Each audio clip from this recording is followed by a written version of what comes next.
तो आज हम लोग जो है सिविक्स का चैप्टर 1 और चैप्टर 2 दोनों को रफली डिस्कस कर लेते हैं, ताकि तुम लोग का जो अभी अपकमिंग यूनिट टेस्ट होगा और अभी सिविक्स में कौन सा ये जो चैप्टर है वो आने वाला है, ये पहले बता दो। सिविक्स में चैप्टर 1 पावर शेयरिंग आएगा, ठीक है, फेडरलिज्म नहीं आएगा अभी। चलो, तो फेडरलिज्म अगले यूनिट में तो है, तो चलो दोनों कॉन्सेप्ट को मिला जुला करके समझते हैं कि दोनों कॉन्सेप्ट है क्या। बहुत ही आसान कॉन्सेप्ट है, कुछ भी मुश्किल नहीं है, ठीक है ना। तो एक बार जरा डिटेल में देखते हैं कि हम लोग फेडरलिज्म से क्या समझते हैं, पावर शेयरिंग से क्या समझते हैं, ठीक ना। देखो, सबसे पहले तो ये समझो, एकदम स्टार्टिंग से बता रहे हैं, ठीक है, पिछला चैप्टर को भी थोड़ा रिकैप कराते हुए बताते हैं कि जब भी किसी भी कंट्री में गवर्नमेंट बनती है ना, ठीक है, किसी भी कंट्री में अगर लेजिटिमेट गवर्नमेंट बनती है, डेमोक्रेटिक गवर्नमेंट बनती है, और अगर तुम एक इंडिविजुअल के पास सारा पावर कंसंट्रेटेड कर दोगे, अगर तुम एक इंडिविजुअल के पास सारा पावर कंसंट्रेटेड कर दोगे, तो ये बन जाएगा डिक्टेटर। ये बात समझ में आया कि ये क्या बन जाएगा, डिक्टेटर। पहले क्या होता था, पहले के जमाने में किंग हुआ करते थे कि नहीं, ठीक है, और किंग के पास सारा पावर था, किंग के पास सारा पावर था। कैसे सारा पावर था, इसको भी देखते हैं। किंग के ऊपर कोई था क्या, कोई भी नहीं था। तो पूरा जो किंगडम है उसमें लॉ फ्रेम करना, लॉ फ्रेम करना कि क्या लॉ होगा, क्या कानून होगा, किसका काम था, किंग का काम था। लॉ एग्जीक्यूट करना, ये फ्रेम करना, एग्जीक्यूट करना, कि उसको एग्जीक्यूट कराना है, इंप्लीमेंट करवाना है। देखो एक बात समझो, लॉ बना देने से प्रोसेस कंप्लीट नहीं हो जाता है, लॉ बना देने से प्रोसेस कंप्लीट नहीं हो जाता। लॉ है कि बिना हेलमेट के आप गाड़ी नहीं चलाएंगे, लॉ क्या है कि बिना हेलमेट के आप गाड़ी नहीं चलाएंगे।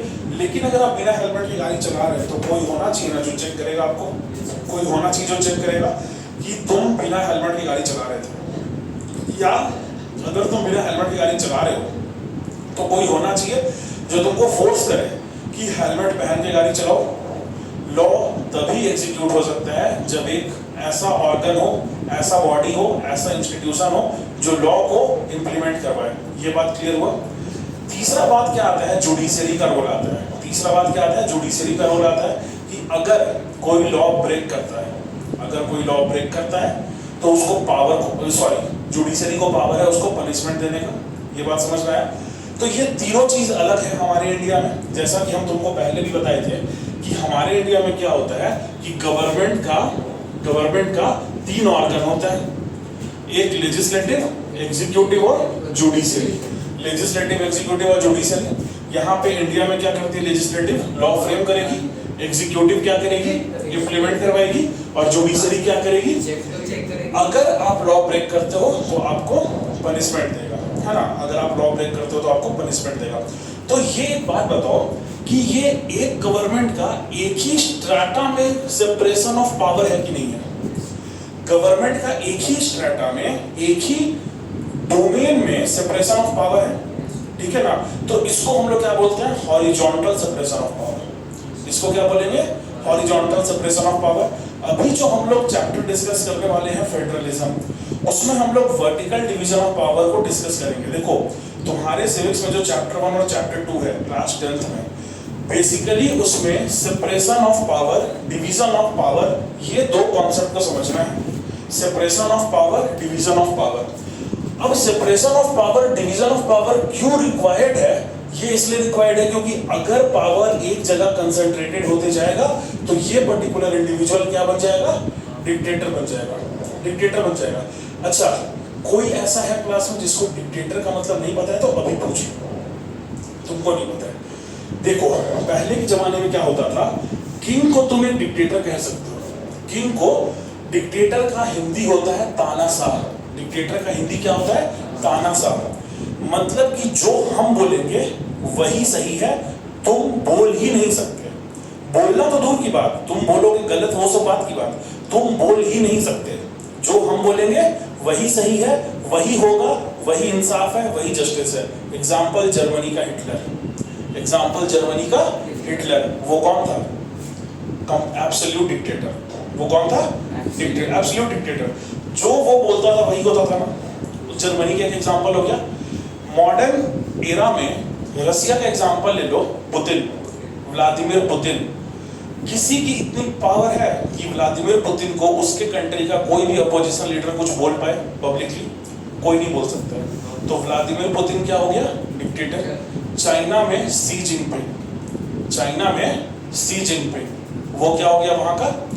डिक्टेटर। क्यों डिक्टेटर टर्म हम यूज कर रहे हैं? ऐसा हो सकता है कि on paper, on law, on constitution वो ये दिखाते हो कि हमारे कंट्री में प्रॉपर डेमोक्रेसी वर्क कर रही है, लेकिन सच्चाई में वहां डेमोक्रेसी वर्क नहीं कर रही है। वो सिर्फ एक झूठा माहौल बनाती है। ये बात समझे ना? व्लादिमीर पुतिन के अगेंस्ट जितने भी लोग खड़े हुए, एक एक करके सब या तो मारे गए, या तो गायब हो गए, या जेल चले गए। सी जिनपिंग के खिलाफ जितने लोग खड़े हुए उनका भी वही हाल हुआ। इससे पहले हिटलर के खिलाफ, ठीक है, एक टाइम था रसिया में ही स्टालिन और लेनिन करके भी दो डिक्टेटर आए थे। स्टालिन और लेनिन करके भी दो डिक्टेटर आए थे। कर्नल गद्दाफी करके एक डिक्टेटर हुआ करता था, ठीक है ना। उसके बाद युगांडा देश में ईदी अमीन करके एक डिक्टेटर हुआ करता था। वो कहानी कभी हम तुम लोगों को सुनाएंगे। ऑपरेशन थंडरबोल्ट कभी सुने हो? नहीं सुने हो? ऑपरेशन थंडरबोल्ट कभी कहानी सुनाएंगे। उसमें इजराइल का एक प्लेन को हाईजैक कर लिया गया था और उसको ले जाया गया था युगांडा में। युगांडा एक कंट्री है अफ्रीका में, और उस वक्त अफ्रीका में एक डिक्टेटर का राज था, नाम था ईदी अमीन। बहुत ही खूंखार आदमी था। ये बात समझे? अभी हम लोग को समझना है कि व्हाट इज डिक्टेटर। डिक्टेटर मतलब कि एक ऐसा आदमी जो कि किसी कंट्री को, किसी ज्योग्राफिकल रीजन को रूल कर रहा है। रिकॉर्डिंग चल रहा है ना? किसी भी कंट्री को, किसी भी ज्योग्राफिकल रीजन को रूल कर रहा है और उसको चेक एंड बैलेंस करने वाला कोई नहीं है। उसको चेक एंड बैलेंस करने वाला कोई नहीं है। वो जो बोलेगा वही सही है। उसके खिलाफ तुम बोल ही नहीं सकते, उसके खिलाफ तुम बोल ही नहीं सकते। और तुमको और कुछ एग्जांपल मिल जाएगा। फ्रेंच रिवॉल्यूशन पढ़े थे 9th क्लास में। Maximilian Robespierre, reign of terror, 1793 से 94, वो क्या बन गया था? डिक्टेटर बन गया था। लुइस 14 जिसकी कहानी तुम लोग पढ़े, लुइस 14, 15, 16, ये सब क्या थे वहां के? ये सब डिक्टेटर हुआ करते थे। धीरे धीरे सोसाइटी में चेंज आया, लोग डिक्टेटरशिप को ठुकराने लगे। क्यों? क्योंकि धीरे धीरे कई सारे थिंकर्स डेमोक्रेसी का कॉन्सेप्ट दिए, और डेमोक्रेसी का कॉन्सेप्ट देने वाले में से कौन कौन थे? मॉन्टेस्क्यू थे, वोल्टायर थे, रूसो थे। ये सब फ्रेंच थिंकर्स थे। वो लोग धीरे धीरे लिबर्टी का मतलब समझाए, फ्रीडम का मतलब समझाए, फ्रैटर्निटी का मतलब समझाए, डेमोक्रेसी का मतलब समझाए। तो धीरे धीरे सोसाइटी में ऑल ओवर द वर्ल्ड एक चेंज आया और लोग डिक्टेटरशिप को ठुकरा करके किस तरफ जाने लग गए? डेमोक्रेसी की तरफ। अब डेमोक्रेसी का तुम लोग को हमको एक समझाना ये है कि डेमोक्रेसी का आज भी अगर हम किसी से मतलब पूछते हैं, आज भी अगर हम किसी भी स्टूडेंट से डेमोक्रेसी का मतलब, चूंकि हम इसलिए इतना डिटेल में जा रहे हैं क्योंकि दो स्टूडेंट नहीं है यहाँ पे, आयुष और श्याम, ठीक है ना। डेमोक्रेसी का मतलब पूछते हैं, एक लाइन में उनका डेफिनेशन क्या होता है अभी तुम सुन लेना। आयुष, डेमोक्रेसी को डिफाइन करो। डेमोक्रेसी का मतलब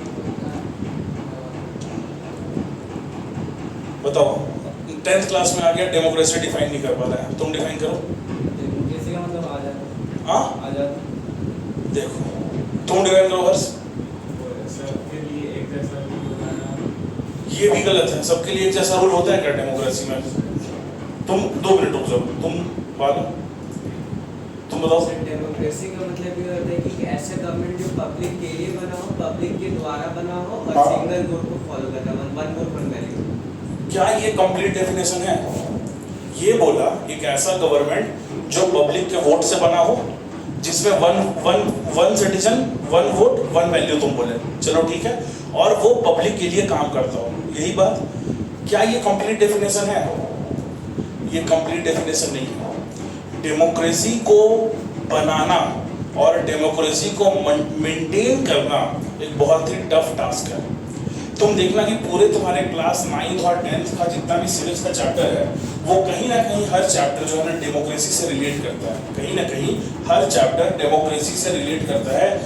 अब तुम एक बात समझो, सबसे पहले थोड़ा सा डेमोक्रेसी को समझते हैं, फिर आगे आएंगे फेडरलिज्म को भी समझेंगे, तब तुमको सेपरेशन ऑफ पावर का नीड क्यों पड़ा और ज्यादा एग्जैक्टली समझ में आएगा। सबसे पहले a government framed bye the people, पहला क्या होना चाहिए? Government framed bye the people, ठीक है, voted upon bye the people, ठीक है। दूसरा, हर हर बच्चे से जब भी हम पूछते हैं ना कि डेमोक्रेसी क्या होता है, तो यही बोलता है कि a government which is elected by the citizens of a state और a country is known as a democratic government. हम ये नहीं कह रहे कि डेफिनेशन गलत है, ये डेफिनेशन इनकम्प्लीट है। तुमको हमेशा बोलना है उसके बाद for a fixed period of term. हमेशा तुमको डेमोक्रेसी के डेफिनेशन में बोलना है कि a government elected by the people, a government elected by the people of a particular geographical region or a state or a country or a nation, जो भी बोलना चाहो, for a fixed period of term, for a fixed period of term। क्यों ऐसा, अभी ये भी समझाएंगे। डेमोक्रेटिकली इलेक्टेड गवर्नमेंट का ये एकदम जरूरी है कि फिक्स्ड टर्म होना ही चाहिए, नहीं होगा तो क्या होगा। अब एक बात समझो, व्लादिमीर पुतिन बहुत लंबे समय से रसिया का प्रेसिडेंट है कि नहीं है? बहुत लंबे समय से। मान लेते हैं कि वहाँ के लॉज ये कहते हैं कि आप इलेक्शन करवा रहे हैं, सब कुछ करवा रहे हैं, लेकिन किसी ना किसी तरह से प्रेसिडेंट हम ही रह रहे हैं। अगर ये फिक्स्ड टर्म ना हो, एक बार तुम अगर सत्ता में आ गए, उसके बाद तुमको हटने का डर नहीं है। क्या तुम लॉ फॉलो करोगे? क्या तुम्हारे दिमाग में डर होगा हटने का? और जैसे ही एक रूलर के दिमाग से सिटीजन्स का डर हट जाता है, वो गवर्नमेंट डिक्टेटरशिप की तरफ बढ़ने लगती है। डेमोक्रेसी में सबसे ज्यादा जरूरी है कि ruler should always be responsible towards it's citizens. ये बात समझे कि नहीं समझे? डेमोक्रेसी का सबसे, देखो दिक्कत क्या, तुम लोग की गलती नहीं। स्कूल में ना हम भी जब थे तो हमको मालूम है कि किस तरीके से पढ़ाया गया था, ठीक है। डेमोक्रेसी में हमेशा यही बताया गया है, मतलब ये पहली कोचिंग नहीं है। हम जितनी जगह पढ़ाए हैं, जितने जगह हम बात किए हैं, हर जगह पे बच्चे का कॉन्सेप्ट यही रहता है कि government elected by people is known as democratic government. इतना इनकम्प्लीट ये डेफिनेशन है, मतलब कोई सर पैर नहीं है इसका। फिक्स्ड टर्म तुम जब तक नहीं बोलोगे, तुम्हारा डेफिनेशन सही है ही नहीं। सी जिनपिंग का एग्जांपल देख लो, व्लादिमीर पुतिन का एग्जांपल देख लो, किसी और कंट्री में देख लो जहाँ पे रूलर बहुत लंबे समय से चला आ रहा है, ठीक है ना। नॉर्थ कोरिया बेस्ट एग्जांपल है। देखो, डिक्टेटरशिप में और डेमोक्रेटिक गवर्नमेंट में बेसिक फर्क यही है कि डेमोक्रेटिक गवर्नमेंट वही हो सकती है जिसके दिमाग में हमेशा सिटीजन्स का डर होगा कि अगर हम सही से परफॉर्म नहीं करेंगे, अनकॉन्स्टिट्यूशनल काम करेंगे, तो हमको हटा दिया जाएगा। लेकिन एक डिक्टेटर के दिमाग में कभी भी डर नहीं होता है। एक डिक्टेटर से लोग डरते हैं, डिक्टेटर नहीं डरता है अपने सिटीजन से। ये बात समझ में आया कि नहीं? कोई भी डिक्टेटर तुम उठा लो, उससे लोग डरेंगे। तानाशाह, कोई तानाशाह बता दो जो अपने जनता से डरता हो? कोई भी नहीं। ये बात समझे? अब थोड़ा सा आगे भी समझते हैं। डेमोक्रेसी में भी अगर हम फिक्स्ड टर्म बोल दें तो भी क्या डेफिनेशन कंप्लीट होता है डेमोक्रेसी का? तो भी नहीं होता है। तुम्हारे पास हमेशा मल्टीपल चॉइस होनी चाहिए। तुम्हारे पास हमेशा मल्टीपल चॉइस होने चाहिए। मतलब कि चाइना में जो पार्टी है, ठीक है ना, जो सी जिनपिंग जिससे चुनाव लड़ते हैं, इलेक्शन लड़ते हैं, एक ही पॉलिटिकल पार्टी है, वही चुनाव लड़ती है, तो जीतेगा कौन? वही जीतेगा। तो एक बात बताओ कि क्या ये डेमोक्रेसी मेंटेन होगा? अगर सिर्फ तुम अकेले एग्जाम में बैठोगे, तुम अकेले पेपर लिखोगे, तो क्या तुम ही ना फर्स्ट आओगे? तुमको कोई फेल कर सकता है, तुमको कोई सेकंड करा सकता है। अकेले बैठोगे तो यहाँ पे वही हो रहा है, मल्टीपल चॉइस है ही नहीं। इंडिया को हम लोग लार्जेस्ट डेमोक्रेसी बोलते हैं ना, क्यों बोलते हैं? Every citizen has the right to contest in the elections. Every citizen. तुम भी कल को 18+ हो जाओ, तुम अगर चाहो कि हम इलेक्शन लड़ना चाहते हैं, तुम लड़ सकते हो। तुम बोलोगे अगर कोई पार्टी हमको ये नहीं देगी, टिकट नहीं देगी, तो तुम विदाउट टिकट भी, बिना किसी पार्टी से जुड़े हुए भी, निर्दलीय, सुने हो? निर्दलीय, इंडिपेंडेंट कैंडिडेट, तुम इंडिपेंडेंट भी लड़ सकते हो। मतलब कि अगर तुमको कोई पार्टी सपोर्ट ना करे, तुम्हारा आइडियोलॉजी किसी पार्टी के साथ अलाइन ना हो, तो भी तुम्हारे पास राइट है, तो लड़ सकते हो इलेक्शन। तुम अपनी पॉलिटिकल पार्टी भी बना सकते हो, तुमको राइट है। तुम नहीं बना पाओ वो एक अलग बात है, लेकिन राइट है कि तुम बना सकते हो। ये बात समझे? इसके बाद देखते हैं, हर सिटीजन को वोटिंग पावर होना चाहिए। भाई डेमोक्रेसी में अगर आप हैं और अगर आप ये बोलते हैं कि ए कम्युनिटी वोटिंग करेगी लेकिन बी कम्युनिटी वोटिंग नहीं करेगी, सी कम्युनिटी वोटिंग करेगी लेकिन डी कम्युनिटी वोटिंग नहीं करेगी, तो क्या ये डेमोक्रेसी होगा? ये डेमोक्रेसी नहीं होगा। सारे कम्युनिटी के लोग वोट करेंगे, irrespective of their religion, irrespective of their caste, irrespective of their gender, sex, place of birth, colour, कुछ भी। हाँ, एक बेसिक चीज क्या है हमारे इंडिया में कि 18 प्लस जो होंगे वही वोट करेंगे। तो ये जो 18 प्लस का रूल है ये सबके लिए है। 18 माइनस कोई भी आदमी वोट नहीं कर सकता, और 18 प्लस किसी को भी आप वोट करने से रोक नहीं सकते हो। ये बस इसलिए है क्योंकि माना जाता है कि 18 माइनस को इलेक्शन प्रोसेस, डेमोक्रेसी, पॉलिटिक्स का उतना नॉलेज होगा नहीं, ठीक है ना। तो उसको तो इंडिपेंडेंट थिंकिंग उसका नहीं होगा, उसका इंडिपेंडेंट थिंकिंग नहीं हो, उसको कोई इन्फ्लुएंस करके वोटिंग करा सकता है। ये बात समझे ना। तुम अगर वोटर हो तो सबसे ज्यादा रिक्वायर्ड क्या चीज है कि तुम्हारे पास एक इंडिपेंडेंट थिंकिंग हो, रैशनल थिंकिंग हो, तुम खुद से डिसीजन ले पाओ कि which political party is better for our country, which candidate is better for our country, तुम उसको वोट करो, ना कि तुमको कोई फोर्स करके, मैनिपुलेट करके वोटिंग करा दे। इसीलिए बस 18 माइनस वाले को वोटिंग करने का राइट नहीं दिया गया है, क्योंकि हमारे लीगल सिस्टम में, हमारे सिस्टम में 18 प्लस को एडल्ट माना जाता है। एडल्ट मींस कि तुमको समझ हो चुकी है हर एक चीज की। ये बात समझ में आया। इसके बाद भी हम लोग आगे बढ़ते हैं कि इलेक्शन जो कंटेस्ट कराएगा वो एक ऑटोनॉमस बॉडी होना चाहिए, इंडिपेंडेंट बॉडी होना चाहिए या नहीं, तो या फिर अगर गवर्नमेंट का इंटरफेरेंस हो इलेक्टोरल प्रोसेस में तो क्या ये डेमोक्रेसी होगा? अगर गवर्नमेंट का इंटरफेरेंस हो डेमोक्रेसी में तो क्या ये डेमोक्रेसी होगा? तुम अभी पार्टी, तुम्हारी पार्टी रूलिंग पार्टी है, और ये रूलिंग पार्टी ही अगर इलेक्शन करवाएगी, ये रूलिंग पार्टी ही अगर इलेक्शन करवाएगी तो क्या ये फेयर इलेक्शन करवा सकती है? सवाल ही पैदा नहीं होता है। ये बात समझ रहे हो ना। इन सभी टर्म को तुमको इंक्लूड करना है अपने डेमोक्रेटिक डेफिनेशन में। एक लाइन के लिए तुम बोल देते हो कि हाँ government elected by the citizen is known as democratic government, लेकिन आगे जब तक तुम इन सभी चीजों का जिक्र ना करो for a fixed period of time, there should be multiple political parties with different candidates contesting the election. The election should be conducted by independent and constitutional body. The election or electoral matters should not be interfered by the ruling party. ये सब तुमको definition में अपना लिखना पड़ेगा, और अगर तुम नहीं मेंशन करते हो तो तुम्हारी डेमोक्रेसी की डेफिनेशन इनकम्प्लीट रहेगी कि नहीं रहेगी। ये बात समझ में आया। तो डेमोक्रेसी को हम लोग यहाँ तक तो समझे, और हम लोग यहाँ डेमोक्रेसी में एक चीज ये भी समझे कि पावर को कंसंट्रेट नहीं करने देना है किसी एक जगह पे। डेमोक्रेसी में हम लोग एक चीज और क्या समझे कि पावर को एक जगह पे कंसंट्रेट नहीं होने देना है, ठीक है। तो उसके लिए हम लोग क्या देखें, ये तो डेमोक्रेसी का चलो डेफिनेशन था, ठीक है ना। अब पावर एक जगह कंसंट्रेट ना हो, इसीलिए हम लोग क्या देखें कि गवर्नमेंट में भी क्या है, लेजिस्लेटिव ऑर्गन है, एग्जीक्यूटिव ऑर्गन है, जुडिशरी ऑर्गन है। इसका काम बटा हुआ है, इसका काम बटा हुआ है, इसका काम बटा हुआ है, ठीक है। एक चीज और समझना है, हमारे इंडिया में there is not a strict separation, हमारे इंडिया में there is not a strict separation between legislative, executive and judiciary. In our country there is not a strict separation between legislative, executive and judiciary. अब कैसे ऐसा है, तो देखो हमारे India में executive is always responsible to legislative. हमारे India में executive is always responsible to legislative and judiciary keeps checks and balance over executive and judiciary. Judiciary always keeps checks and balance over executive and legislative. इससे पहले judiciary बोल दिए थे, गलत बोले थे। Judiciary always keeps checks and balance over executive and legislative. ये बात समझ में आया कि नहीं? जुडिशरी कैसे चेक्स एंड बैलेंस रखती है? अगर कोई एग्जीक्यूटिव गलत करेगा तो उसको पनिशमेंट देने का राइट है कि नहीं जुडिशरी को? है।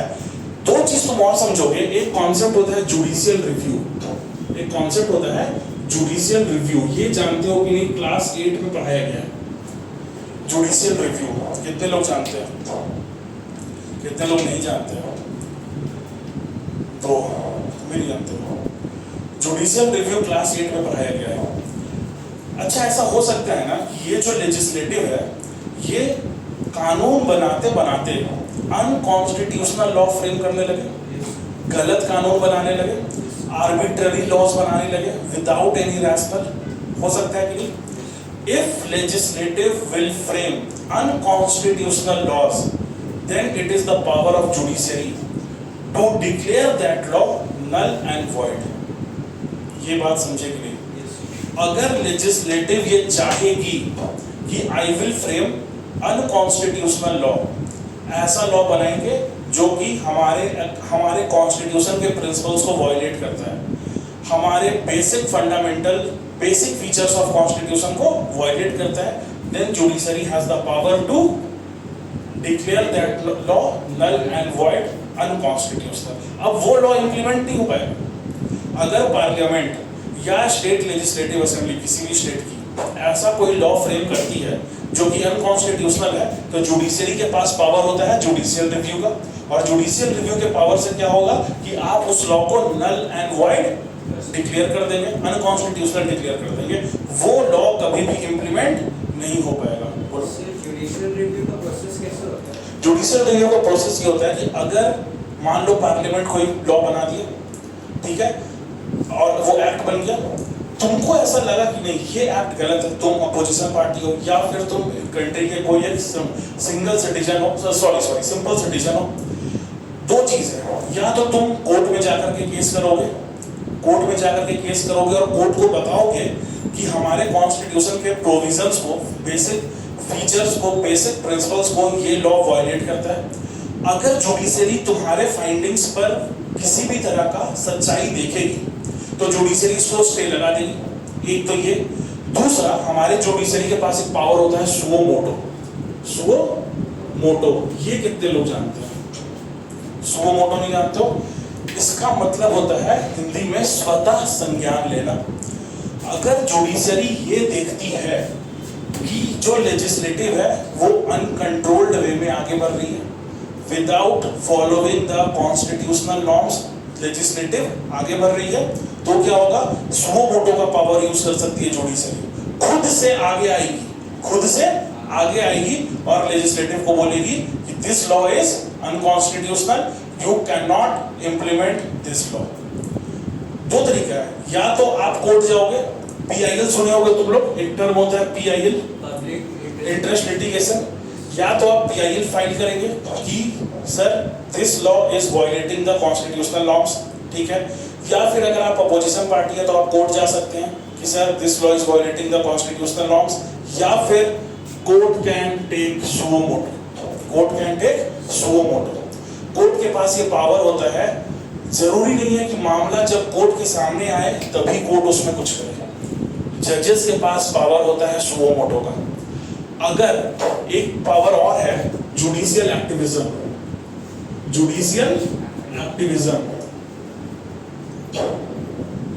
अब ये जुडिशियल एक्टिविज्म क्या है? अगर जुडिशरी देखती है कि executive and legislative are not doing their duties properly, अगर जुडिशरी देखती है कि executive and legislative are not doing their duty properly, judiciary के पास पावर है जुडिशियल एक्टिविज्म का, judiciary can command executive as well as legislative कि ये चीज आपको करना था, आपने क्यों नहीं किया, इस काम को करो। ये बात समझ में आया कि नहीं? किसी जगह पे लॉ एंड ऑर्डर का समस्या हो गया है, वहां की सरकार ध्यान नहीं दे रही है, एग्जीक्यूटिव ध्यान नहीं दे रही है, judiciary can interfere in the matter. अगर लेजिस्लेटिव कोई लॉ बनाना था, जरूरी है, नहीं बना रही है, judiciary can interfere in the matter. बोलो ऐसे कोई एग्जांपल दे सकते हैं? ऐसे कई सारे तो एग्जांपल मिलेंगे, जैसे कि अगर मान लो कि पब्लिक है, वहां कहीं पर उनकी लॉ एंड ऑर्डर का सिचुएशन बहुत ही ज्यादा खराब हो गया है, तुमको ध्यान होगा यूपी में एक राम मंदिर वाला केस था, ठीक है, हम लोग पॉलिटिकल मैटर में नहीं जाएंगे, और उसमें जुडिशियरी ने यूपी के DGP को बोला था कि अगर एक भी आदमी मारा गया तो we will take action against you. अगर राइट्स हुए और अगर एक भी आदमी मारा जाता है तो we will take action against you. अब क्या होगा कि वो जो ऑफिसर है, स्टेट का सबसे बड़ा ऑफिसर है DGP, पूरे स्टेट की पुलिस इसके अंडर है, और इसके भी ऊपर जो है जुडिशरी, उसने क्या बोल दिया कि अगर लॉ एंड ऑर्डर की सिचुएशन होती है, किसी भी तरीके का राइट होता है, और अगर एक भी आदमी मारा जाता है तो we will take action against you. अब इसको डर हो गया कि नहीं हो गया? कि अगर हमने ड्यूटी को पूरी तरीके से नहीं किया, कहीं पर भी अगर किसी तरह की गलती हो गई तो एक्शन मेरे ऊपर हो जाएगा। ये बात समझ में आया? वैसे ही अगर मान लो कि स्टेट में जुडिशरी ये देखती है, कुछ स्मेल आ रहा है ना, क्या चीज का स्मेल है? पीछे का वो खोल दो तो खिड़की। जला बस।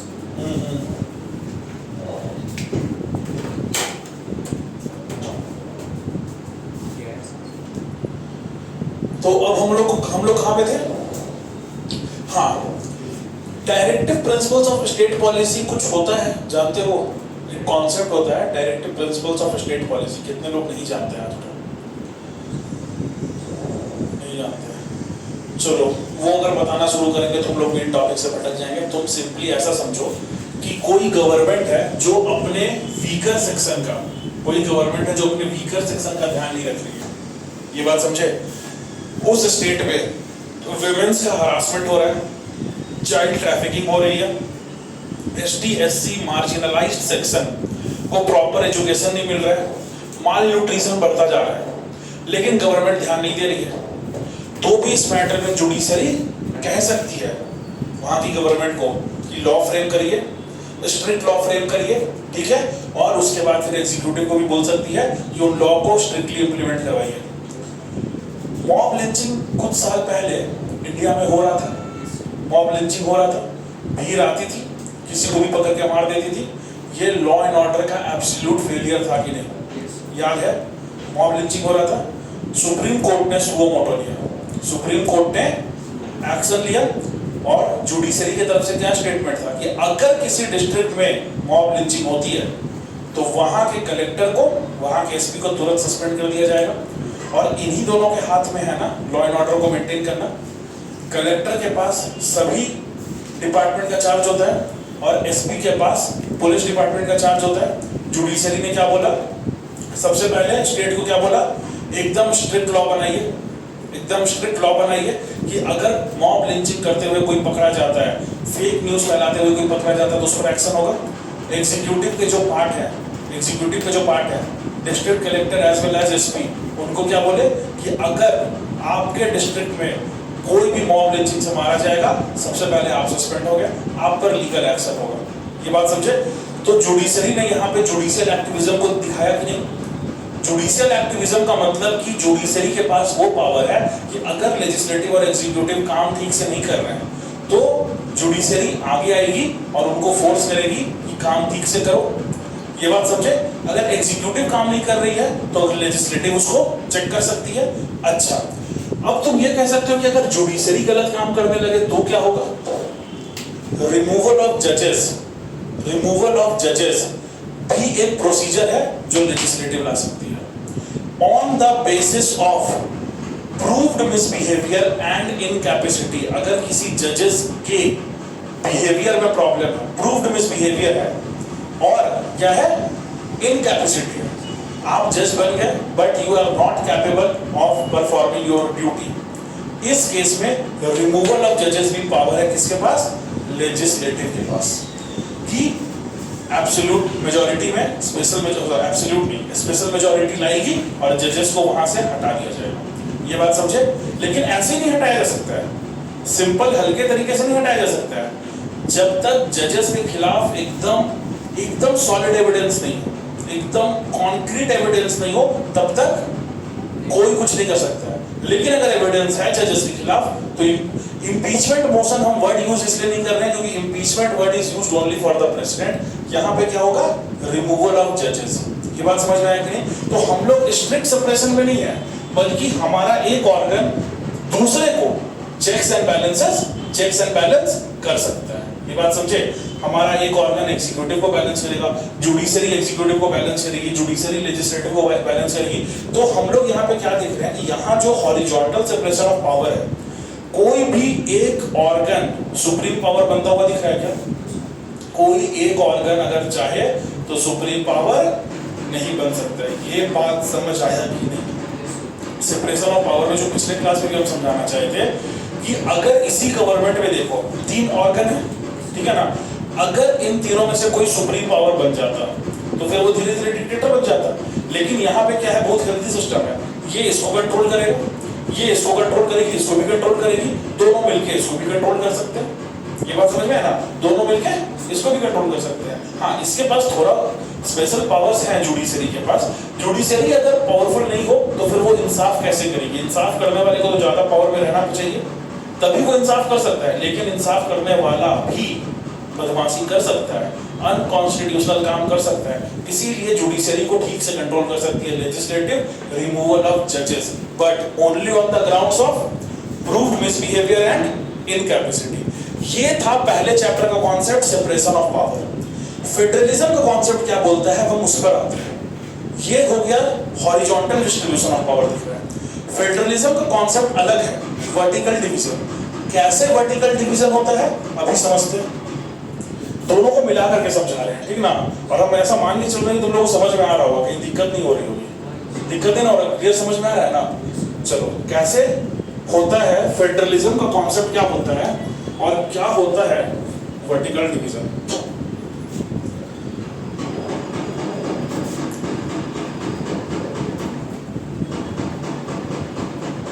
खिड़की बंद कर दो तो साउंड आ रहा है।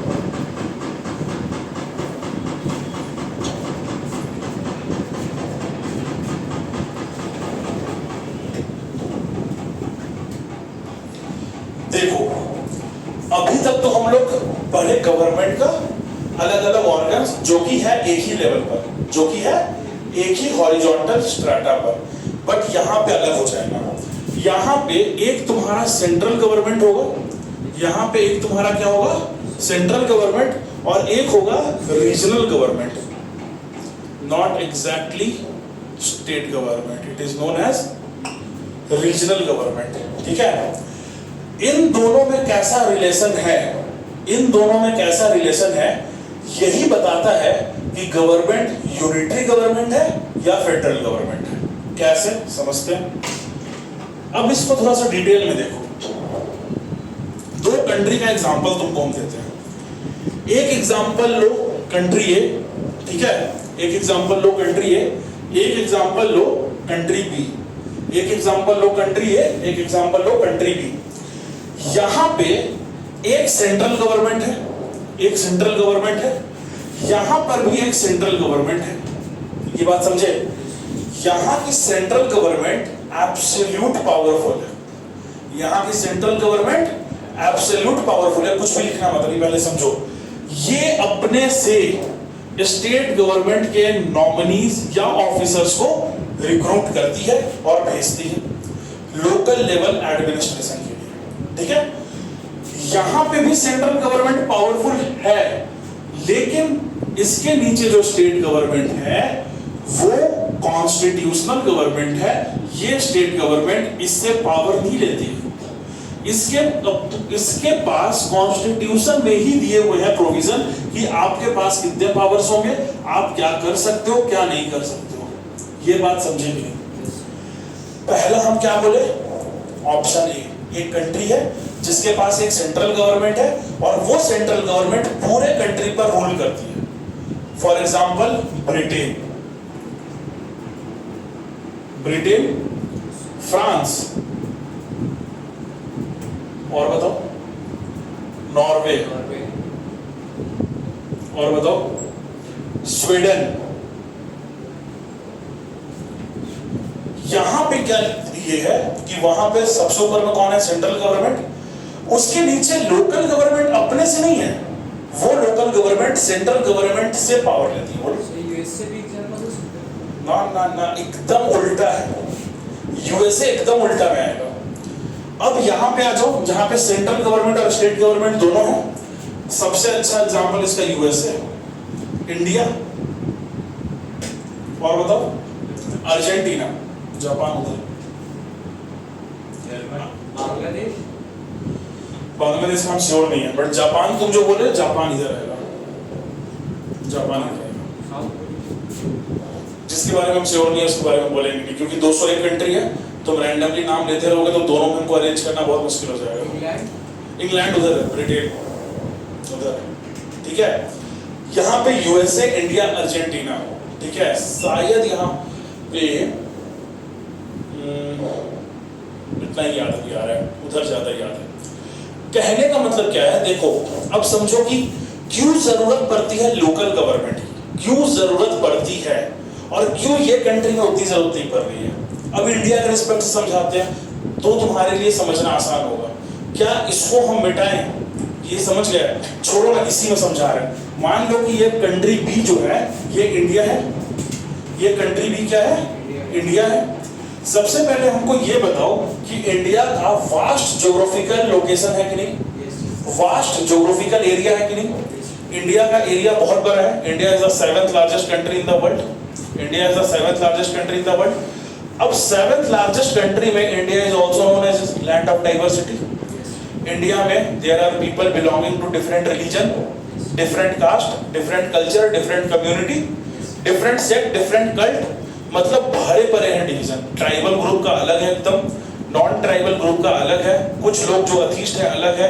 रिलीजन में बहुत मेजर डिविजन्स हैं, रिलीजन के अंदर अलग अलग फर्दर कास्ट डिवीजन है, रेस का डिवीजन है, ये सब है। क्या तुमको ऐसा लगता है कि एक गवर्नमेंट दिल्ली में बैठेगी, सेंट्रल गवर्नमेंट, और वो रूल्स को फ्रेम करती रहेगी और पूरे इंडिया में कहीं पर भी कोई प्रॉब्लम नहीं आएगा? एकदम आएगा। इतने बड़े कंट्री को अगर आपको रूल करना है और आप ये कह रहे हैं कि एक सेंट्रल गवर्नमेंट को बैठाइए और वो रूल्स फ्रेम करेंगे और उनके रूल्स बनाए हुए पूरे इंडिया में आप एक जैसा लागू करने का चाहते हैं, दिस इज नॉट पॉसिबल। तुम देखो ना कि हमारे यहाँ पे कल्चर हर 200 किलोमीटर पे चेंज होता है कि नहीं होता है?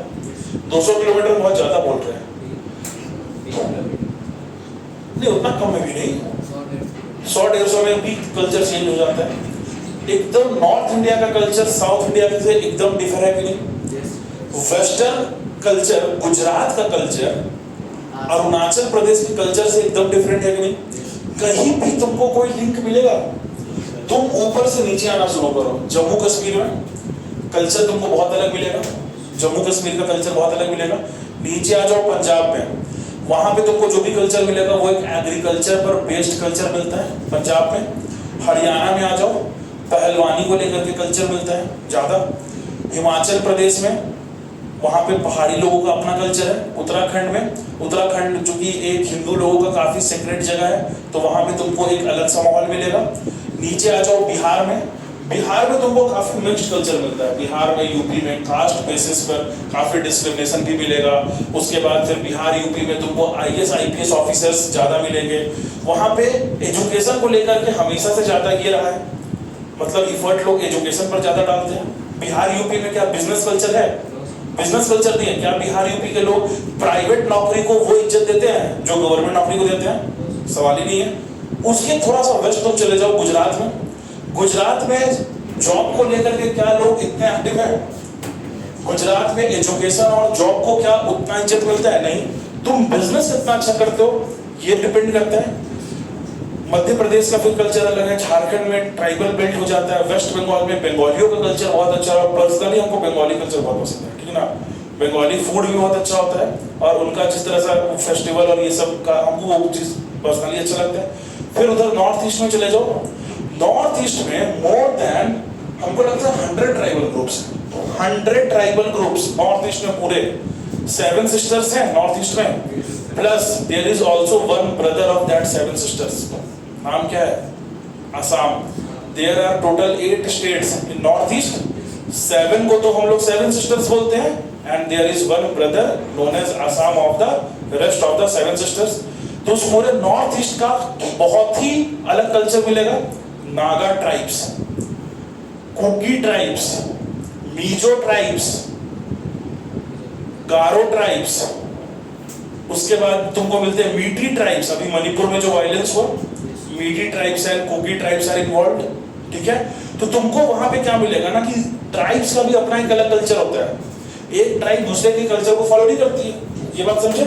साउथ में आ जाओ, कर्नाटक में मलयालम लैंग्वेज फॉलो होता है, केरल में अलग लैंग्वेज है, तमिलनाडु में तमिल एंड तेलुगु है, आंध्र प्रदेश में अलग लैंग्वेज है ना। महाराष्ट्र का फिर कल्चर एकदम अलग है।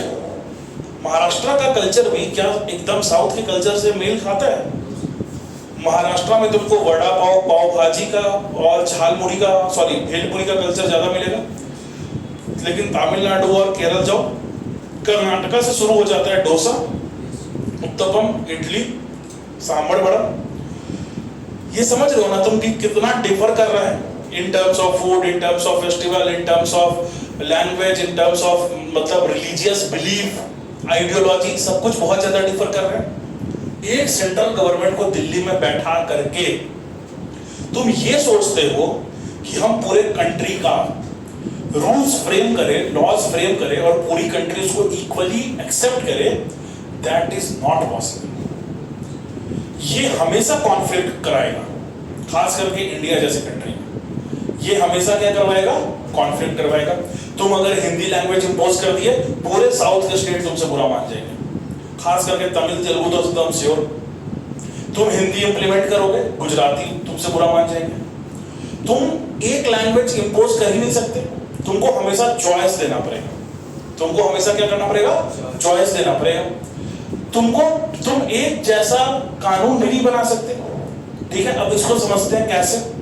तो इंडिया ने बहुत स्मार्ट तरीका निकाला डिवीजन ऑफ पावर्स का। इंडिया ने बहुत स्मार्ट तरीका निकाला डिवीजन ऑफ पावर्स का। इंडिया ने ये बोला कि हम लोग सेंट्रल गवर्नमेंट को ज्यादा पावर देकर रखेंगे, और सेंट्रल गवर्नमेंट को ज्यादा पावर देकर के रखना इसलिए जरूरी है ताकि कोई भी स्टेट अलग ना हो पाए यूनियन से। वरना अगर तुम स्टेट को ज्यादा पावर दे दोगे तो क्या होगा, वो स्टेट कोशिश कर सकता है अलग होने का, लेकिन स्टेट को हम लोग ऑटोनॉमी देकर के रखेंगे। स्टेट को हम लोग ऑटोनॉमी देकर के रखेंगे। एक कॉन्स्टिट्यूशनल गवर्नमेंट स्टेट में होगी। तो हमारे यहाँ पे अलग अलग स्टेट हैं कि नहीं बताओ? झारखंड है, बिहार है, यूपी है, एमपी है, केरल है, तमिलनाडु है, कर्नाटका है, उसके बाद और महाराष्ट्र है। ये अलग अलग स्टेट गवर्नमेंट है। बोला ये गया कि ये जो सेंट्रल गवर्नमेंट है, अब यहां पर तो कॉन्फ्लिक्ट फिर से हो जाएगा कि भाई सेंट्रल गवर्नमेंट क्या काम करेगी, स्टेट गवर्नमेंट क्या काम करेगी, कॉन्फ्लिक्ट होगा कि नहीं होगा?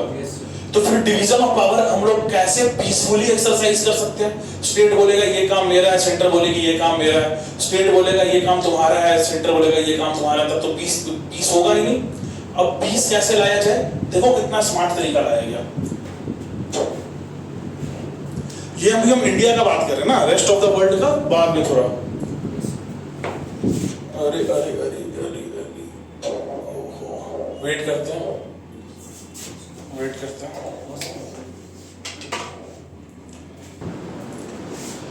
तो अब ये चीज तो बहुत कॉन्फ्लिक्ट वाली बात हो जाती है फिर से कि दो गवर्नमेंट है, दोनों कॉन्स्टिट्यूशनल है, एंड इंडिया में state government is not subordinate to central government. इस बात का ध्यान रखना। इंडिया में state government is not subordinate to central government. The state government is independent as well as a constitutional government. Sir जैसे कि central government में same party है, मतलब एक पार्टी है वही एक स्टेट में वही सेम पार्टी है, तो क्या वो सबऑर्डिनेट होगी उसकी? देखो बड़ा ही इंटरेस्टिंग सवाल है ये लॉ पर नहीं, ये प्रैक्टिकल रियलिटी पर बात है। इसने ये पूछा कि अगर हमारे सेंटर, जैसे अभी सेंटर में जो पार्टी रूलिंग है वही पार्टी की गवर्नमेंट किसी स्टेट में है, तो क्या ये स्टेट गवर्नमेंट इसकी सबऑर्डिनेट होगी? देखो लॉ तो कहता है कि स्टेट गवर्नमेंट सबऑर्डिनेट नहीं होगा, ठीक है, लेकिन ये स्टेट गवर्नमेंट कभी भी इसके पॉलिसी को अपोज नहीं करेगा। ये स्टेट गवर्नमेंट हमेशा इसकी पॉलिसी को ही सपोर्ट करेगा। ये बात समझे? क्यों ऐसा? पॉलिटिकल आइडियोलॉजी एक है ना, ये बात समझे।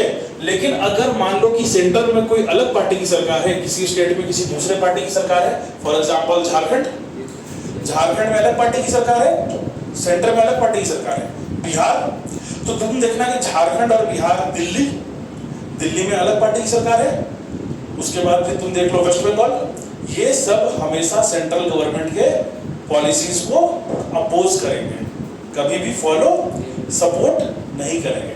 लेकिन यहाँ पे हमेशा ये क्या करेगा, ये हमेशा इसको क्या करेगा, सपोर्ट करेगा। ये हमेशा, हाँ कुछ चीज ये हो सकता है कि थोड़ा मॉडिफाई वे में इंप्लीमेंट करें, कुछ चीज सर एक और क्वेश्चन है हाँ। जैसे कि दिल्ली में स्टेट गवर्नमेंट बैठी हुई है, ठीक है, बैठी हुई है। वही पंजाब में भी उसी पार्टी की स्टेट बनी, तो क्या वो उसका सबऑर्डिनेट होगा? देखो होता यहाँ पे क्या है ना, तुम लोग को पढ़ाएंगे हम, तुम्हारे ही आगे में चैप्टर है पॉलिटिकल पार्टीज, देखे हो पॉलिटिकल पार्टीज, एक टर्म पढ़ाएंगे पर्सनालिटी कल्ट, एक टर्म पढ़ाएंगे पर्सनालिटी कल्ट, अभी चूंकि पूछ दिए हो तो अभी बता देते हैं। होता क्या है, इंडिया में हमेशा से एक प्रॉब्लम रहा है, इंडिया के डेमोक्रेसी में हमेशा से एक प्रॉब्लम रहा है, यहाँ के लोग एक पार्टी एक आइडियोलॉजी को भूल करके, यहाँ के लोग एक पार्टी एक आइडियोलॉजी को भूल करके एक पर्सनालिटी के पीछे भागने लग जाते हैं। ये आज का प्रॉब्लम नहीं है, ये बहुत पुराना, हम क्या बोल रहे हैं समझ रहे हो? कभी कभी कुछ पर्सनालिटी पॉलिटिकल पार्टी से ऊपर हो जाती है। अब हम नाम लेके भी समझाएंगे। प्राइम मिनिस्टर जवाहरलाल नेहरू, जिस समय वो पीएम बने थे, वो कांग्रेस पार्टी को बिलोंग करते थे, लेकिन उस वक्त कांग्रेस पार्टी में कोई भी लीडर जवाहरलाल नेहरू की हैसियत का नहीं था। वो जो बोलते थे वही होता था। क्यों ऐसा? पूरी पब्लिक एक ही नाम जानती थी, जवाहरलाल नेहरू। तो नेहरू भाई दूसरे टर्म तक तो पीएम थे, तीसरे टर्म में उनकी डेथ हुई थी, ये बात समझे। उसके बाद जब नेहरू का टाइम गया, फिर जो एक आदमी तुमको दिखेगा कि इंडियन पॉलिटिक्स में उसका सिक्का खूब चला, इंदिरा गांधी। इंदिरा गांधी के पीछे उसकी मतलब पॉपुलैरिटी बहुत थी। हालांकि बाद में कुछ रीजंस थे, एक इमरजेंसी लागू करना, पंजाब वाला कुछ केस था, तो कभी और डिस्कस करेंगे। ये सब कुछ रीजन की वजह से उनकी पॉपुलैरिटी में कमी आई। फिर आए एक इंसान राजीव गांधी, और राजीव गांधी की भी पॉपुलैरिटी बहुत ज्यादा थी। उस पॉपुलैरिटी का रीजन क्या था? राजीव गांधी के पास जितने नंबर ऑफ सीट्स थे ना, आज तक किसी पीएम ने नहीं ला पाया। क्यों?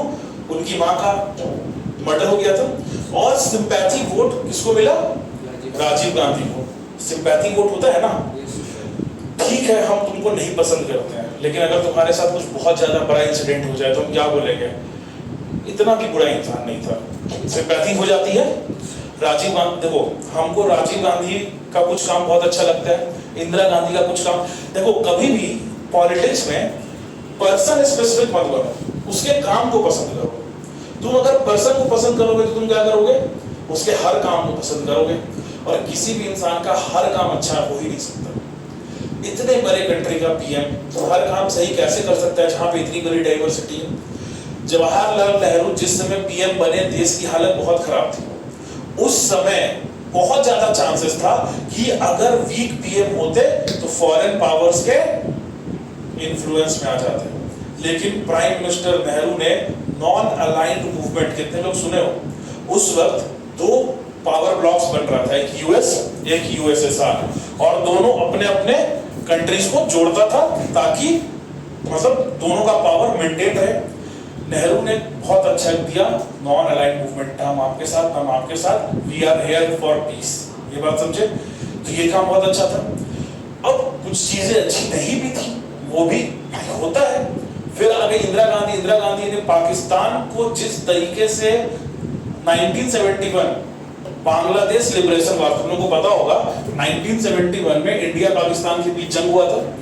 तो बांग्लादेश लिबरेशन वॉर में जिस तरीके से पाकिस्तान को हराया था इंदिरा गांधी ने, काबिले तारीफ। इंदिरा गांधी से पहले भी एक पीएम थे, लाल बहादुर शास्त्री, 1965 वॉर में गजब का डेडिकेशन दिखाए थे ये इंडियन फोर्सेस का, इंडियन पब्लिक का मोरल हाई करने के लिए। उस समय पीएम थे ये लाल बहादुर शास्त्री।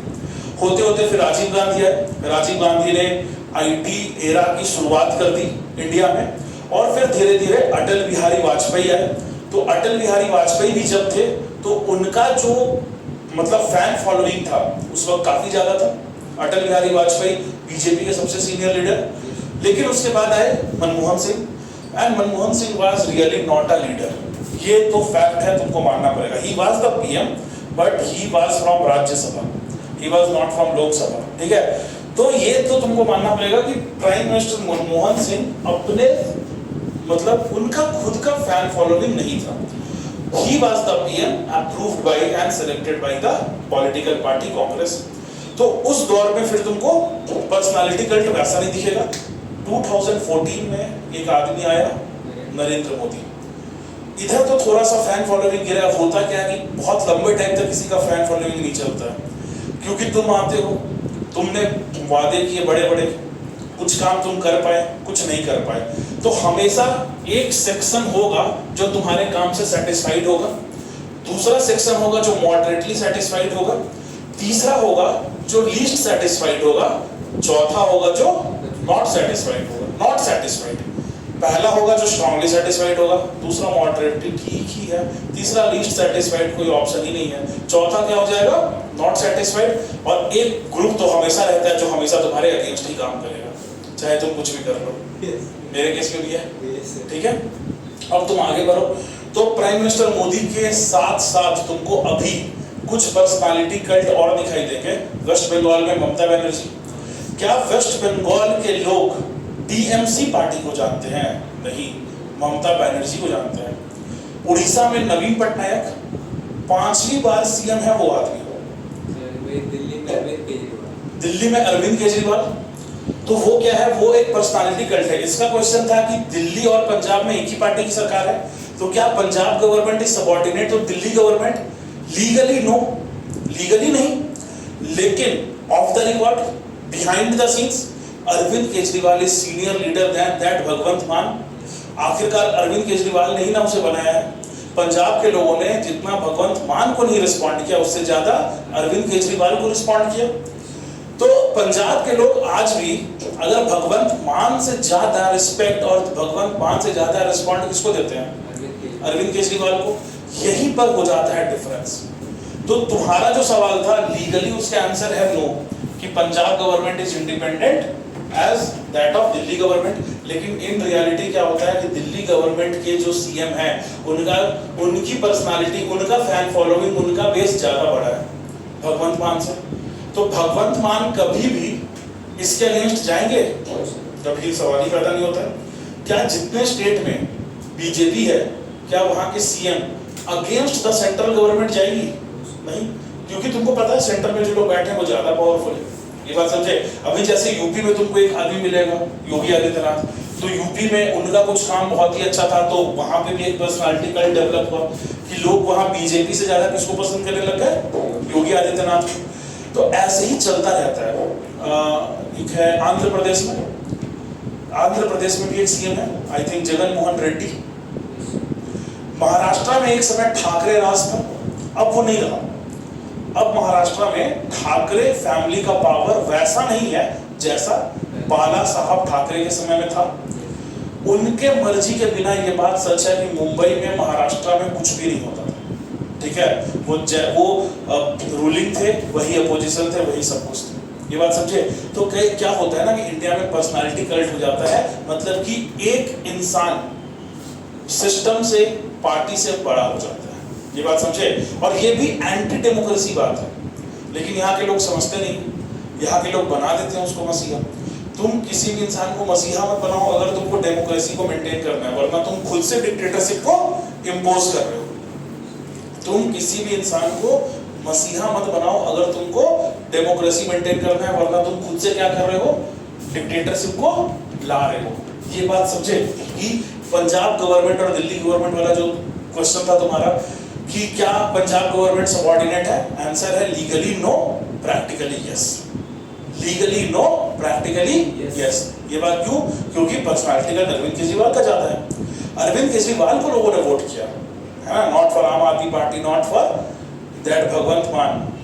आम आदमी पार्टी के जो नेशनल कन्वीनर है अरविंद केजरीवाल, वो पंजाब के गांव-गांव जा करके इलेक्शन कैंपेन किए, तब ना वोटिंग मिला, तब ना इतना ज्यादा मैंडेट आया।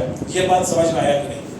अब आगे बढ़ते हैं हम लोग। तो हम लोग यहाँ पे थे कि कॉन्फ्लिक्ट हो जाएगा central government as well as state government में, कि आपका काम क्या, मेरा काम क्या, ठीक है। तो बनाया गया एक सेंटर लिस्ट। क्या बनाया गया?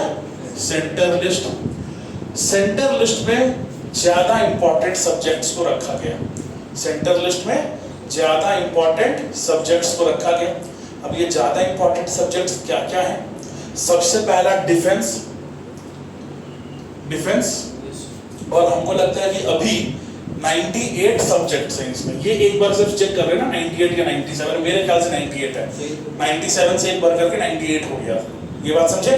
98 सब्जेक्ट्स ऐसे हैं which comes under the domain of central government. एक हम बता दिए defence, railway, home ministry, railway, एक minute, atomic energy, atomic energy, space, space, atomic energy, railway, defence, army, air force, navy, RBI, currency, foreign relation, ये सब किसके under में है?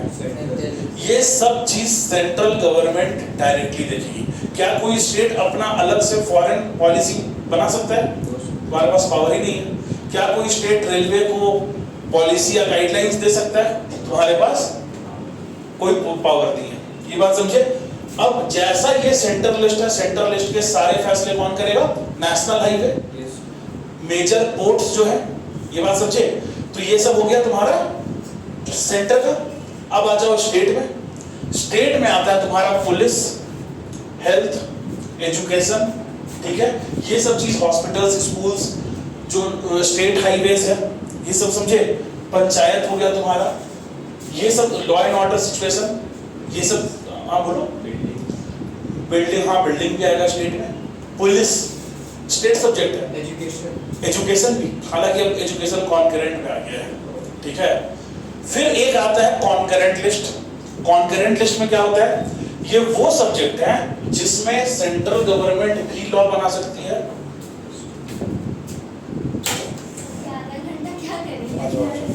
लेकिन ठीक से जाना, यहाँ पे ये लगा हुआ है डायनामाइट। हाँ, कितने देर से नॉक कर रही थी? 15 मिनट तुम लोग बोले? पहले आए। अच्छा, कितने ज्यादा देर से नॉक कर रही थी क्या? अच्छा, वो लॉक करने में अभी तुरंत। अच्छा, हाँ, हमको लगा कि 15 मिनट खड़ी थी क्या? तो अब हम लोग क्या देखें कि ये डिवीजन ऑफ पावर कैसे काम करेगा। पहला सेंटर लिस्ट है जिसमें कंप्लीटली पावर किसके पास है? सेंट्रल गवर्नमेंट के पास। स्टेट लिस्ट है, उसमें पावर किसके पास है? स्टेट गवर्नमेंट के पास। और कॉन्करेंट लिस्ट है। कॉन्करेंट लिस्ट में कौन बना सकते हैं लोग? दोनों। लेकिन इन केस कि दोनों बनाए तो पार्लियामेंट का लॉ प्रिवेल करेगा। किसको मिलेगा प्रायोरिटी? पार्लियामेंट के लॉ। तुम लोग लिखे तो अभी तक कुछ नहीं हो, लेकिन चलो ठीक है कि आज वीडियो रिकॉर्ड हो रहा है, अभी तक चल रहा है ना? तो चल रहा है कि नहीं चल रहा है? 1 घंटा होने वाला है ना? तो अभी हम इसको अपलोड कर देंगे। तो अच्छा, कट कर देंगे। अच्छा चलो ठीक है। तो इसको अपलोड कर देंगे। तो तुम लोग क्या करना कि क्लास में जितना समझे तो समझे, देख करके भी कुछ नोट्स बना लेना। और मेरा ऐसा मानना है कि अब जब बुक पढ़ोगे ना तो बहुत अच्छा अंडरस्टैंडिंग मिलेगा, ठीक है ना? तो सबसे पहले डिवीजन ऑफ पावर में हम लोग क्या देखें, कैसे सेंट्रल गवर्नमेंट और स्टेट गवर्नमेंट में कॉन्फ्लिक्ट नहीं हो। तो सबसे पहले तो सेपरेट लिस्ट बना दिया गया, centre list, state list, concurrent list. लेकिन एक चीज और आता है जो कि तुम लोग को जानना है, वो है रेसिडुअरी पावर्स। वो क्या है? Residuary powers. रेसिडुअरी पावर्स, ये बताओ कि ये क्या होता है? सर इसमें शायद स्टेट को अलाउ कर दी, सेंटर को किसी चीज को अलाउ कर नहीं, ये होता है वो सब्जेक्ट जो ना तो सेंटर लिस्ट में है, ना स्टेट लिस्ट में है, ना कॉन्करेंट लिस्ट में है। उस पे लॉ कौन बनाएगा? तो ये पावर मिला हुआ है पार्लियामेंट को। ये पावर, हाँ, ये पावर किसको मिला हुआ है? पार्लियामेंट को। हाँ, जैसे कि बहुत सा कंडीशन ऐसा आता है ना कि अचानक से कि स्टेट सीधे सेंटर को बोलती है कि आप इस चीज पर लॉ बनेंगे, उस चीज को क्या कहते हैं? वो नॉर्मल कंडीशंस नहीं है, वो हम बताएंगे वो किस कंडीशन में। पहला, या तो राज्यसभा ये रिजोल्यूशन पास करे कि इस सब्जेक्ट पे स्टेट गवर्नमेंट लिस्ट नहीं बनाएगी, सेंट्रल लिस्ट बनाएगी, पहला कंडीशन। या फिर वहां पे प्रेसिडेंट रूल लगा हो, या फिर वहां पे प्रेसिडेंट रूल बनाओ, या फिर 2 से अधिक स्टेट सेंटर से रिक्वेस्ट करें कि इस मामले में आप ही लॉ बनाइए। ये सभी कंडीशन है कि जब स्टेट लिस्ट पर पार्लियामेंट बनाती है।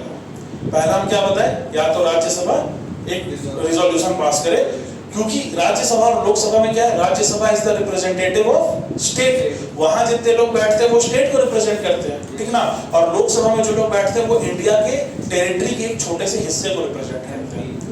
हाँ, वो हम अभी समझाते हैं।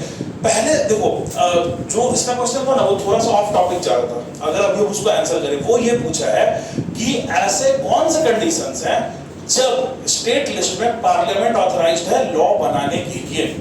उसका क्वेश्चन ये है कि ऐसे कौन से कंडीशंस हैं जिसमें पार्लियामेंट ऑथराइज्ड है स्टेट लिस्ट पे लॉ बनाने के लिए। पहला रूल ये लगता है कि अगर राज्यसभा एक रिजोल्यूशन पास करे, अगर राज्यसभा एक रिजोल्यूशन पास करेगा तो। दूसरा, in case of national emergency. तीसरा, in case of president's rule. चौथा, अगर वो स्टेट खुद से रिक्वेस्ट करे या 2 से 3 स्टेट हो सकते हैं मे भी रिक्वेस्ट करे कि इस सब्जेक्ट पर आप भी लॉ बनाइए फॉर माय स्टेट ओनली।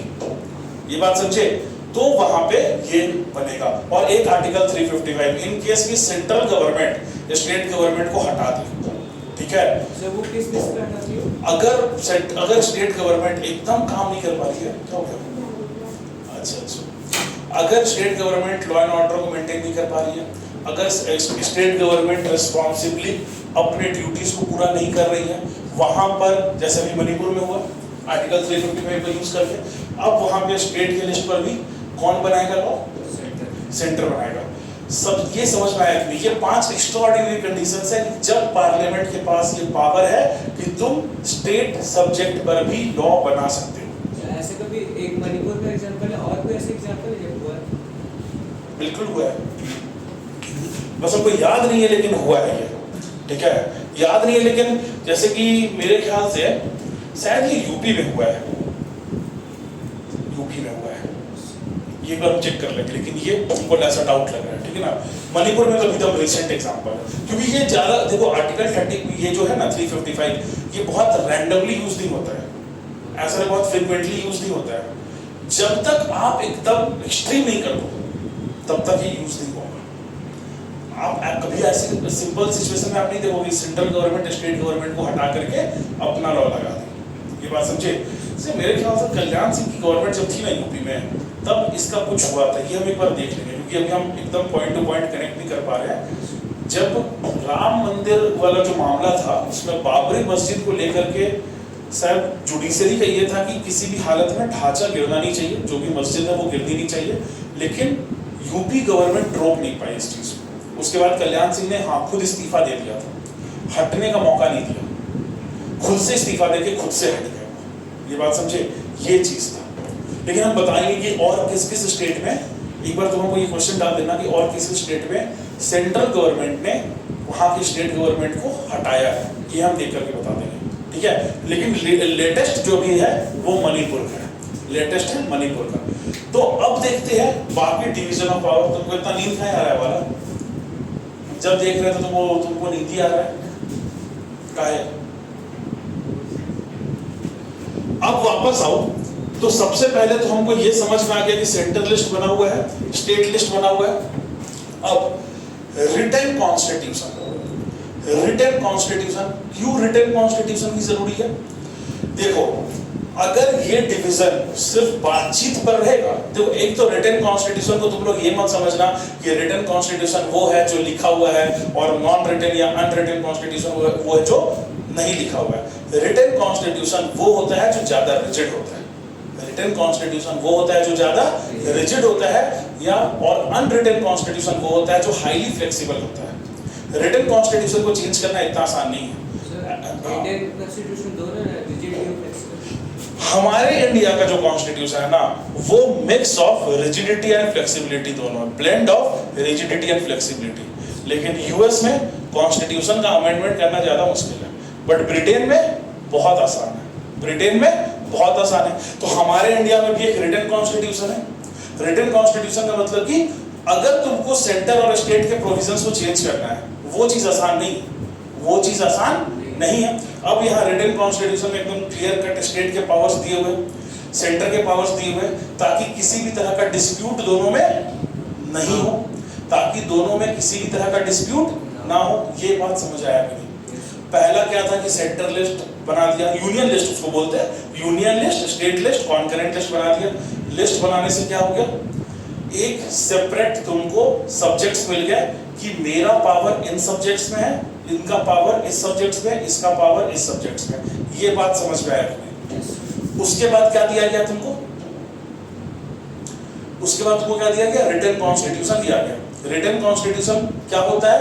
जिसको चेंज करना आसान नहीं है, जिसको चेंज करना आसान नहीं है। रिटन कॉन्स्टिट्यूशन में चूंकि प्रोविजंस को चेंज करना आसान नहीं है, तो किसी की भी मनमानी नहीं चलेगी, किसी की भी मनमानी नहीं चलेगी। और रिटन कॉन्स्टिट्यूशन में क्लियरली लिखा होगा कि what are the powers of centre, what are the powers of state, and what is the relation between centre and state, and what is the relation between centre and state in extraordinary situation, जैसे emergency के time पे। Emergency लगता है India में, national emergency, presidents rule लगता है। मणिपुर में problem हुआ, लेकिन मणिपुर में इमरजेंसी नहीं लगाया गया, वहां पे arms force special protection act लगाया गया, ठीक है। लेकिन इंडिया में नेशनल इमरजेंसी कब कब लगा है? 1965 वॉर के समय, 71 वॉर के समय एक बार इंदिरा गांधी ने लगाया था, ठीक है। और मेरे ख्याल से एक बार शायद 48 में भी लगा, 1948 में, जब इंडिया पाकिस्तान का फर्स्ट वॉर हुआ था। ये बात समझे? तो उस समय नेशनल इमरजेंसी जब लगता है तब सेंटर ज्यादा पावरफुल हो जाता है, उस समय सेंटर ज्यादा पावरफुल हो जाता है। ये दो समझने के बाद जो सबसे इंपॉर्टेंट वो है इंडिपेंडेंट जुडिशरी। पहला लिस्ट बांट दिया, सब्जेक्ट्स बांट दिया, दूसरा रिटन कॉन्स्टिट्यूशन दे दिया, तीसरा क्या दे दिया? Independent judiciary. अब ये इंडिपेंडेंट जुडिशरी क्या है ये बताओ? इंडिपेंडेंट जुडिशरी क्या है ये बताओ? ये सबसे ज्यादा अहम, ये सबसे ज्यादा इंपॉर्टेंट है, इंडिपेंडेंट जुडिशरी। वो सबको किसी का पावर, सबका पावर नहीं, नाम देखो, सबसे ज्यादा नाम सुनो, इंडिपेंडेंट जुडिशरी। ये नाम क्या बता रहा है? सर ये जुडिशरी जो है वो इंडिपेंडेंट है, वो किसी के ऊपर मतलब कोई इस किसी पे पे दबाव सप्रेस नहीं, कोई इसको दबाव नहीं दे रहा है। जुडिशरी इंडिपेंडेंट है। खड़ा हो जाओ थोड़ा, तुम ही को बोल रहा है, खड़ा हो जाओ। जुडिशरी क्या है? कंप्लीटली इंडिपेंडेंट है। पीछे खड़ा हो, जुडिशरी क्या है? कंप्लीटली इंडिपेंडेंट है। इस पर ना तो सेंट्रल गवर्नमेंट ना तो स्टेट गवर्नमेंट किसी भी तरह का इंटरफेरेंस नहीं कर सकता है। अब समझते हैं बात। कई बार ऐसा होता है ना कि सेंट्रल गवर्नमेंट में और स्टेट गवर्नमेंट में, सेंट्रल गवर्नमेंट में और स्टेट गवर्नमेंट में किसी तरह का कॉन्फ्लिक्ट हो जाए, सेंट्रल गवर्नमेंट में और स्टेट गवर्नमेंट में किसी तरह का कॉन्फ्लिक्ट हो जाए। ये कॉन्फ्लिक्ट कैसे रिजॉल्व होगा? अगर इंडिपेंडेंट जुडिशरी नहीं हो, मान लो जुडिशरी में सेंट्रल गवर्नमेंट का ज्यादा इंटरफेरेंस है या जुडिशरी में स्टेट का ज्यादा इंटरफेरेंस है, तो ये कॉन्फ्लिक्ट रिजॉल्व हो पाएगा पीसफुली?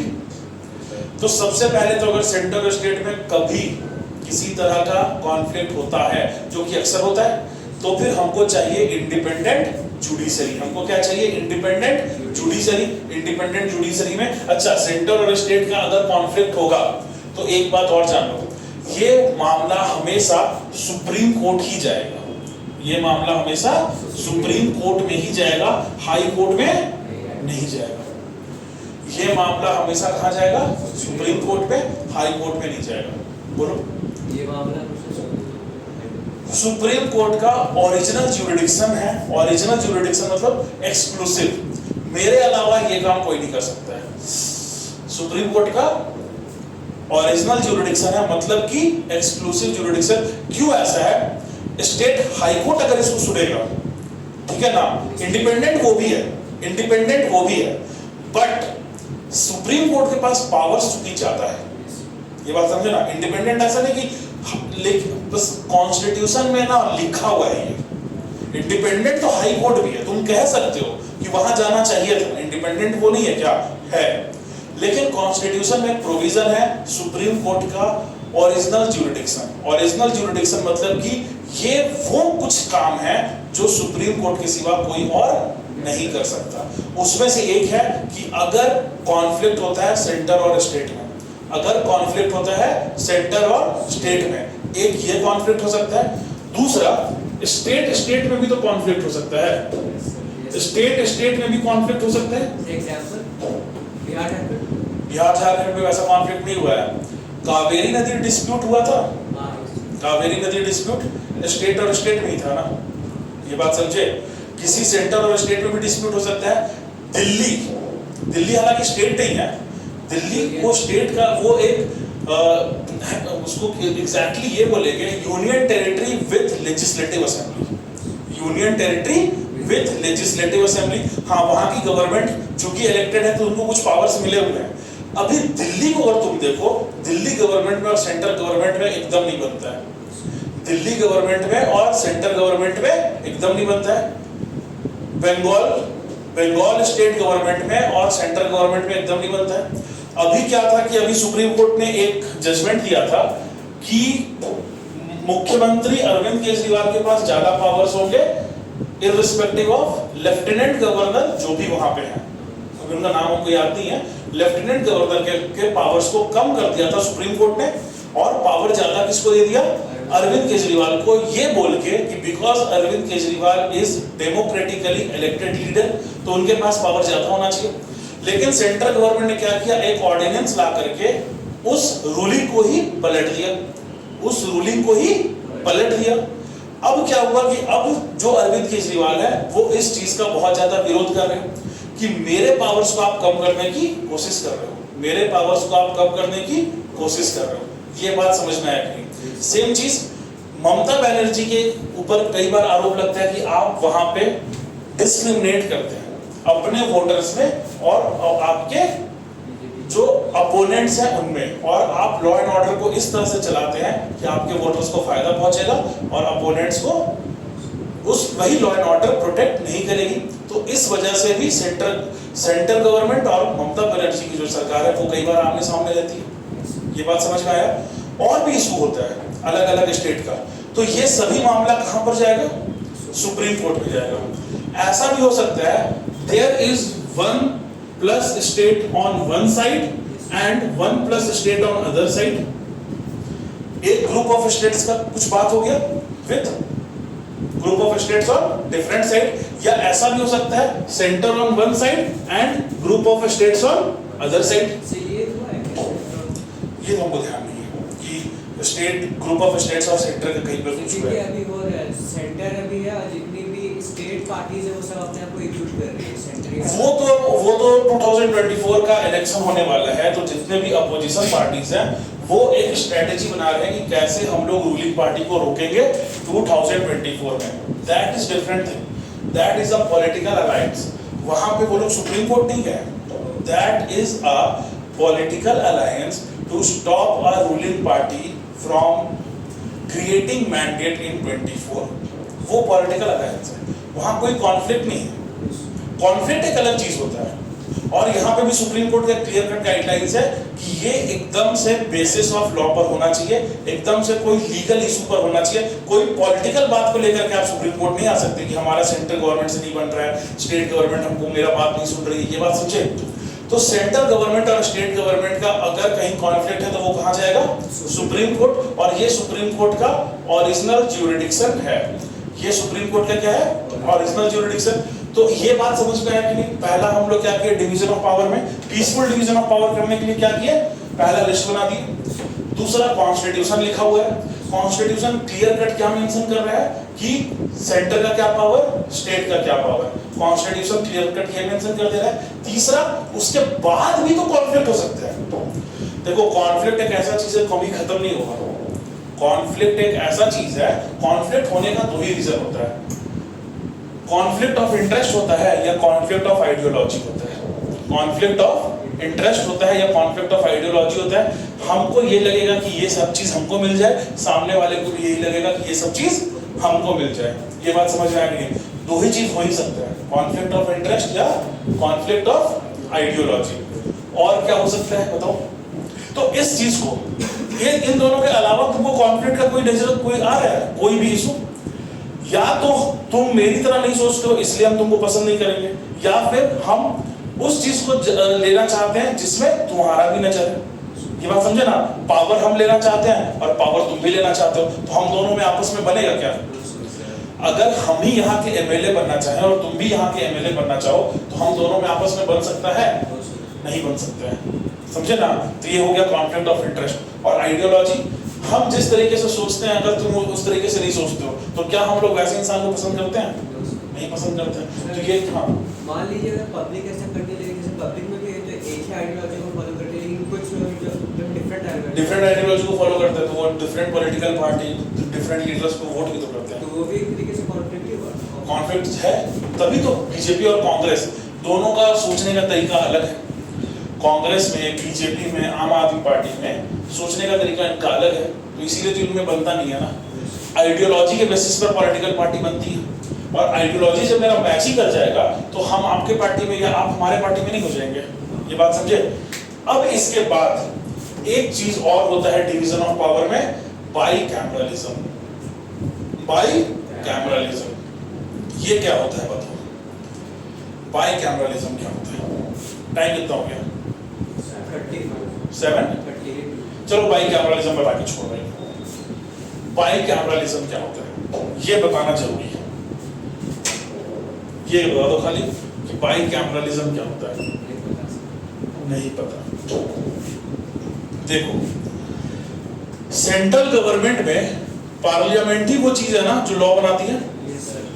अब इस पार्लियामेंट में सेंट्रल गवर्नमेंट के लोग अगर बैठ जाएं जो सिर्फ सेंट्रल गवर्नमेंट के इंटरेस्ट को देखते हैं, तो लॉ जितना भी बनेगा वो टुवर्ड्स इंक्लाइंड किधर रहेगा? सेंटर की तरफ। लेकिन पार्लियामेंट में एक होती है राज्यसभा, पार्लियामेंट में एक होती है राज्यसभा और एक होता है लोकसभा। एक होता है लोकसभा। दोनों के मेंबर्स को हम लोग एमपी ही बोलते हैं, member of parliament, member of parliament. फर्क क्या होता है? ये लोग लोकसभा के जो एमपी हैं, जो लोकसभा के मेंबर हैं, these people are directly elected by the citizens of India. These people are directly elected by the citizens of India. ये बात समझ आया कि नहीं? These people are directly elected by citizens of India. तो ये लोग अपने टेरिटरी के इंटरेस्ट को सुप्रीम रखेंगे। ये लोग अपने टेरिटरी के इंटरेस्ट को सुप्रीम रखेंगे। ये बात समझ में आया कि नहीं? ये लोग हमेशा इसके टेरिटरी में क्या होना चाहिए, किससे इनको मैंडेट हमेशा मिलता रहेगा, ज्यादा से ज्यादा मिलता रहेगा, इस पर फोकस रखेंगे।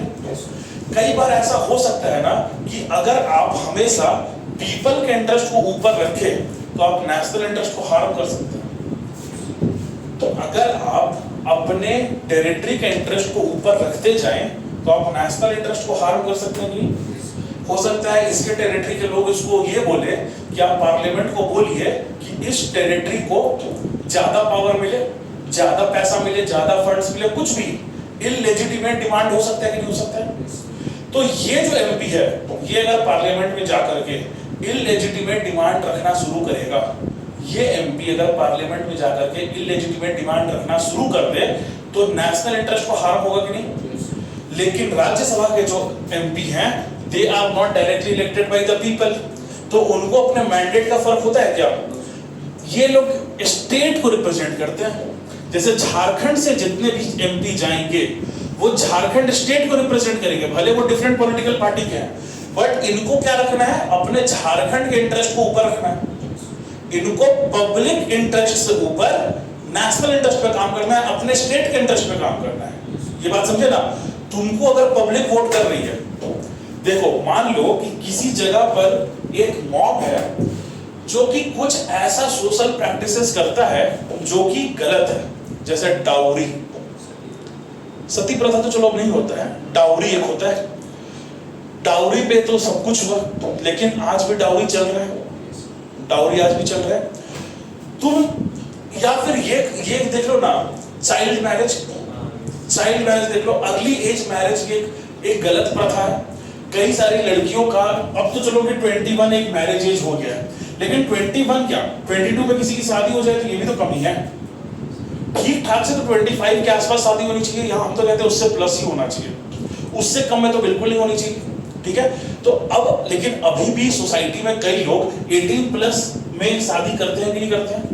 करते हैं। कई बार लीडर्स इस चीज को जानते हुए भी चुप रहते हैं। क्यों चुप रहना मजबूरी है? ये खास करके राजस्थान की हम बात कर रहे हैं। राजस्थान में चाइल्ड मैरिज बहुत ज्यादा होता है। राजस्थान में वहाँ का सोशल प्रैक्टिस है, वहाँ चाइल्ड मैरिज आज से नहीं सदियों से बहुत हमेशा से ऐसे ही होता रहा है। तो क्या वहाँ का लीडर जो कि इलेक्टेड बाय पीपल होगा वो इस मुद्दे पे खुल के कभी सामने आएगा? वो खुल के कभी सामने नहीं आएगा, लेकिन जो स्टेट को रिप्रेजेंट करेंगे वो आ सकते हैं। जो स्टेट को रिप्रेजेंट कर रहे हैं वो तो इलेक्टेड बाय पीपल नहीं है, उनको डर नहीं है ज्यादा, ये बात समझे ना, उनको ज्यादा, हाँ ये बात है कि कहीं ना कहीं पॉलिटिकली सब एक दूसरे से कनेक्टेड होते हैं, लेकिन फिर भी तुम देखोगे तो ये आदमी जो डायरेक्टली इलेक्टेड है उसको ज्यादा डर होगा ना, उसको ज्यादा डर होगा, वो ज्यादा बचेगा इस चीज पर खुल के बोलने से। तो होता क्या है, सही बात ये है कि राज्यसभा एमपी जो है ये पार्लियामेंट का एक हिस्सा है, और राज्यसभा एमपी अपने स्टेट के इंटरेस्ट को ऊपर रखते हैं।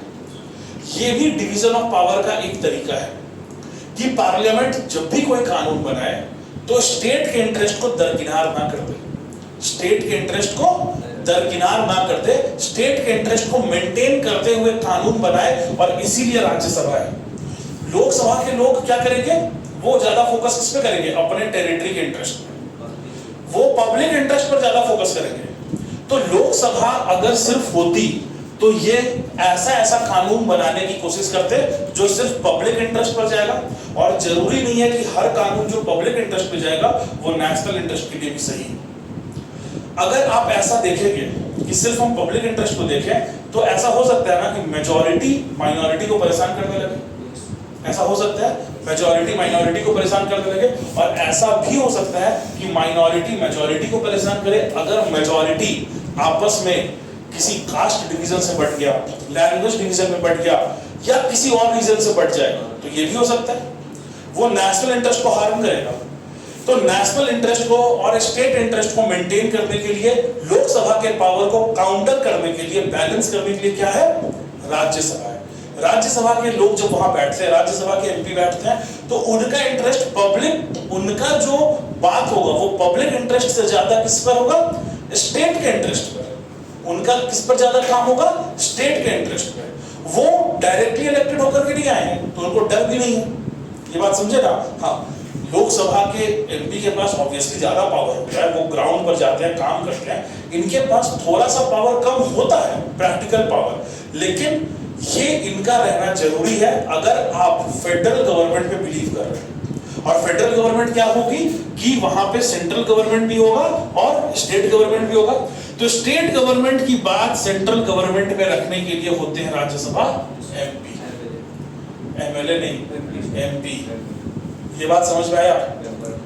तो जब हर स्टेट से number of people as a Rajya Sabha MP बन करके जाते हैं, यूपी से जितने राज्यसभा एमपी होंगे वो यूपी के फेवर में बात करेंगे, झारखंड से जितने लोग जाएंगे वो झारखंड के फेवर में बात करेंगे, बिहार से जितने लोग जाएंगे वो बिहार के फेवर में बात करेंगे, और उसमें भी डिफरेंट पॉलिटिकल पार्टीज के लोग रहते हैं। अब ये इनका इलेक्शन कैसे होता है ये अगले क्लास में हम लोग डिस्कस करेंगे।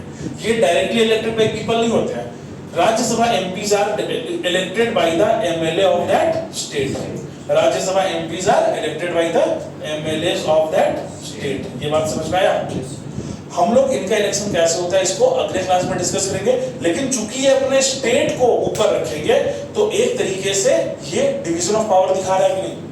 तो सेंट्रल गवर्नमेंट कोई भी ऐसा कानून बना पाएगी जो स्टेट के इंटरेस्ट को दरकिनार कर दे। सेंट्रल गवर्नमेंट इनके रहते हुए कोई भी ऐसा कानून बना सकती है जो स्टेट के इंटरेस्ट को दरकिनार कर दे, ऐसा नहीं हो पाएगा। ये बात समझे ना। यहाँ पे आज हम लोग करते हैं लेक्चर को ऑफ। टाइम कितना हो गया?